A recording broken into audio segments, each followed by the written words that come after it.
പപ്പേട്ടനെ പോലുള്ള ഒരാളെ കണ്ടിട്ട് വരുമ്പോൾ നിങ്ങളെന്തോ അത് സംബന്ധിച്ച് എന്തോ ചോദിക്കുമെന്നാണ് ഞാൻ വിചാരിച്ചത്. അപ്പോൾ എന്തായാലും സുഹൃത്ത് ചോദിച്ച ചോദ്യത്തിന് ഞാൻ മറുപടി പറഞ്ഞു. ഇനി മറ്റു കാര്യങ്ങൾ നമുക്ക് കുറേ സമയത്ത് സംസാരിക്കാം.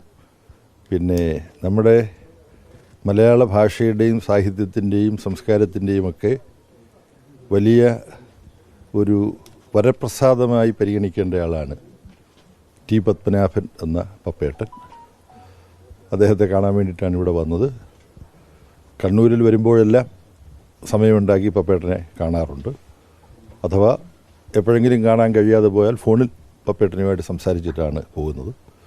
ഇപ്പോൾ കുറേ സമയം സാഹിത്യത്തെക്കുറിച്ചും സംഗീതത്തെക്കുറിച്ചും രാജ്യത്തിൻ്റെ പൊതുസ്ഥിതിയെക്കുറിച്ചുമൊക്കെ പപ്പേട്ടനുമായിട്ട് സംസാരിക്കാൻ കഴിഞ്ഞു. പപ്പേട്ടനെ കാണുന്നതും അദ്ദേഹവുമായി സംസാരിക്കുന്നതും ഞങ്ങളെപ്പോലുള്ള പൊതുപ്രവർത്തകർക്ക് പുതിയ ഒരു ഊർജം ലഭിക്കുന്ന അനുഭവമാണ്. ആ അർത്ഥത്തിലാണ് പപ്പേട്ടനെ ഇവിടെ വന്ന് കണ്ടത്. നിങ്ങളെയും കാണാൻ കഴിഞ്ഞതിൽ സന്തോഷം.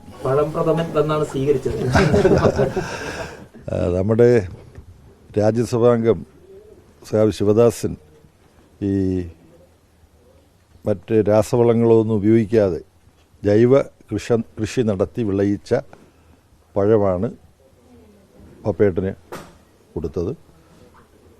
അത് ഇപ്പോൾ CPM-ൻ്റെ കണ്ണൂർ ജില്ലാ സെക്രട്ടറി ആയിട്ടുള്ള KK രാഗേഷ് മുഖ്യമന്ത്രിയുടെ ഓഫീസിലും ഒക്കെ പ്രവർത്തിക്കാൻ പോകുന്നതിന് മുമ്പ് നാട്ടിലായിരുന്നപ്പോൾ രാഗേഷും ഇതുപോലെ ജൈവകൃഷി നടത്തി കിട്ടുന്ന തക്കാളിയും മറ്റ് വിളകളും പച്ചക്കറികളും ഒക്കെ പപ്പേട്ടന് കൊടുക്കാറുണ്ട്.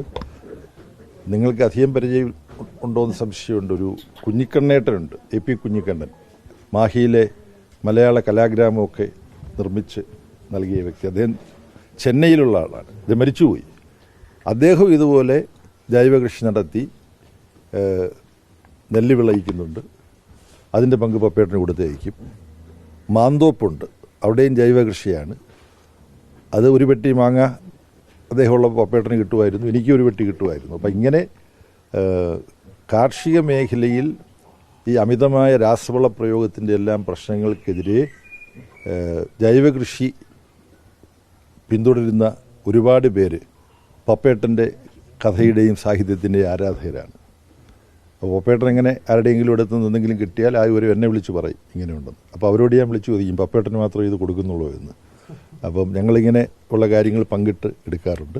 വളരെ നല്ല ഒരു പഴപ്പായസമാണ് പപ്പേട്ടന് വേണ്ടി രാമചന്ദ്രൻ്റെ മേൽനോട്ടത്തിൽ പത്മാവതി ചേച്ചി എന്ന് ആണോ അനിയത്തി എന്നാണോ വിളിക്കേണ്ടതെന്ന് എനിക്ക് അറിഞ്ഞുകൊണ്ട് സഹോദരി എന്ന് പറയാം, അവർ തയ്യാറാക്കി തന്നത്. അതും കഴിച്ചു.